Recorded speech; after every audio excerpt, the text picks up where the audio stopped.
Hey guys, so just on my way down to a bit of sightseeing. So I'm going through Wales at the moment and it's a beautiful place to be, but I wanted to let you guys know that spent some money this morning on the dip, and Algorand is particularly low at the moment. We're going into the oversold area.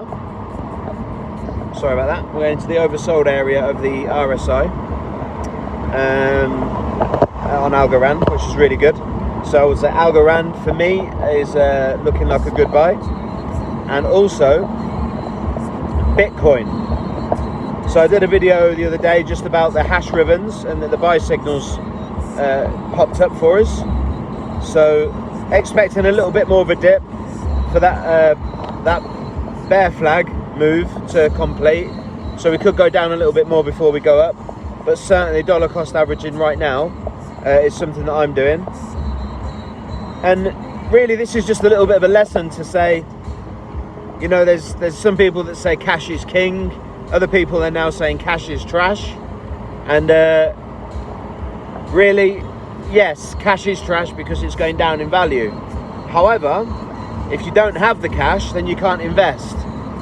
So the number one rule is always make sure that you've got some cash ready to buy your assets as they start to crash.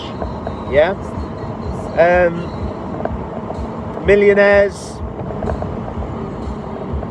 billionaires, they're all saying services, work, save your money, because when the crash happens, of which yes it's happening now, but it's going to happen even worse. It has to. There has to be something big to happen to make up for all of the stimulus and all of the money that's been given away to by the banks of each country, right? Which I always go on about the Bank of England, the Bank of America, the Bank of Ireland, and all the rest of those banks, right?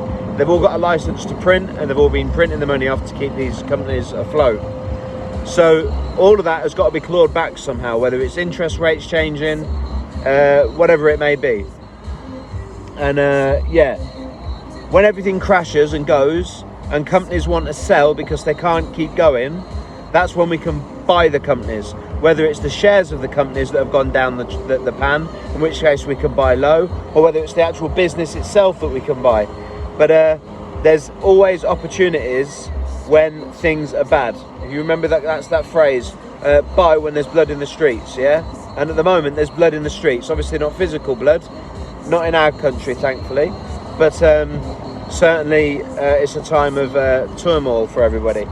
But whilst this is happening, those that are savvy are saving up and not buying themselves cars on finance, or going into debt using credit cards, or getting into debt that's going to go, the assets that they're bought with the debt is going to go down in value in appreciation or depreciation, whilst the interest rate makes the depreciating object even more expensive because of compound interest. So these are kind of bad debts, and you don't want to be into any of those.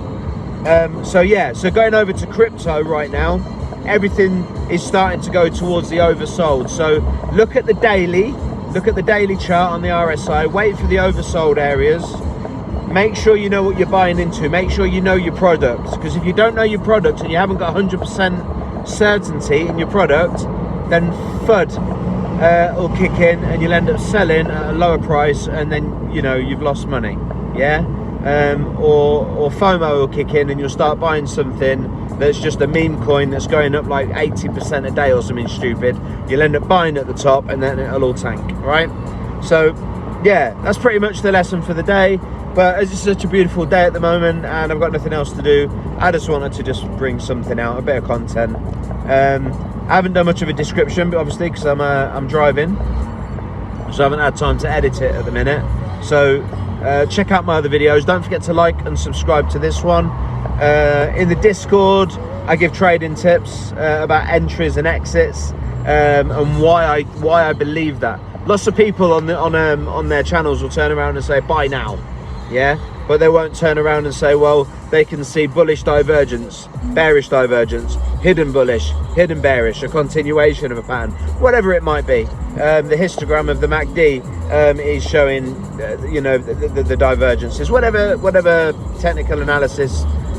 If they're just turning around and saying they think, oh well, this is going to be support or this is going to be resistance, without giving you any reason why, then all they're doing is just speaking and with no backing. And I don't listen to that. I don't listen to that. There's got to be reasons why people you know, have a certain figure. So know your subject, know your topic, know your produce that you're looking at buying, and make sure you buy at the right price. All right, guys. So that's me signing out. I love you all, and yeah, like, subscribe, and I've got to try and find out how to end this video. Right, how we go? I haven't done this before. I want to crash and die. So that's it. Right, I'm gonna go. I'll see you guys later.